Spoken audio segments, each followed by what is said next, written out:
હૈદરાબાદ અને હૈદરાબાદથી મસ્કતની ફ્લાઇટ હતી, પણ અત્યારે કેન્સલ હમણાં અમને જણાવવા મળ્યું છે. 5:30 વાગ્યાની મારી ફ્લાઇટ હતી અને હાલ કહી રહ્યા છે કે હવે એ ફ્લાઇટ નહીં જાય.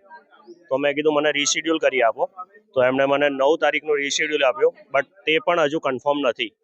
અત્યારે તો મને કોઈ બી રીતે ટિકિટ મળે એના માટે હું પ્રયત્ન કરી રહ્યો છું કે બીજી ફ્લાઇટ પણ મને કોઈ બી રીતે અરેન્જ કરી આપે, પણ હાલ એ લોકોનો રિસ્પોન્સ એવો કંઈ મળી નથી રહ્યો. કહે છે ટેકનિકલ ઇશ્યુઝ છે.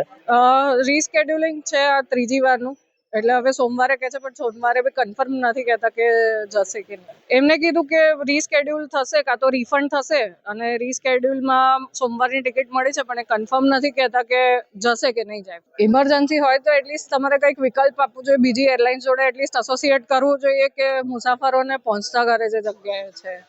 પણ અત્યારે ના બીજો કોઈ ઓપ્શન છે, ના ટ્રેન તમને લાસ્ટ મિનિટ મળશે, એટલે તમારે કન્ફ્યુઝ થવું જ રહ્યું, બીજું કોઈ ઓપ્શન નથી અત્યારે. 5 મિનિટ પહેલા આ લોકો કીધા ઇન્ડિગો વાળા સાહેબ કે ફ્લાઇટ કેન્સલ થઈ ગઈ. હવે ફ્લાઇટ કેન્સલ થઈ ગઈ પછી એક બીજા ટિકિટ આલ્યા મને વડોદરાના, કારણ કે મારા ફાઇનલ ડેસ્ટિનેશન વડોદરા હતો. પછી મુંબઈથી બરોડા માટે મેં ટિકિટ લીધી, ત્યારે બાદ મેં એને કીધું ઇન્ડિગોને કે મારું બેગ આવી જશે એમ વડોદરા.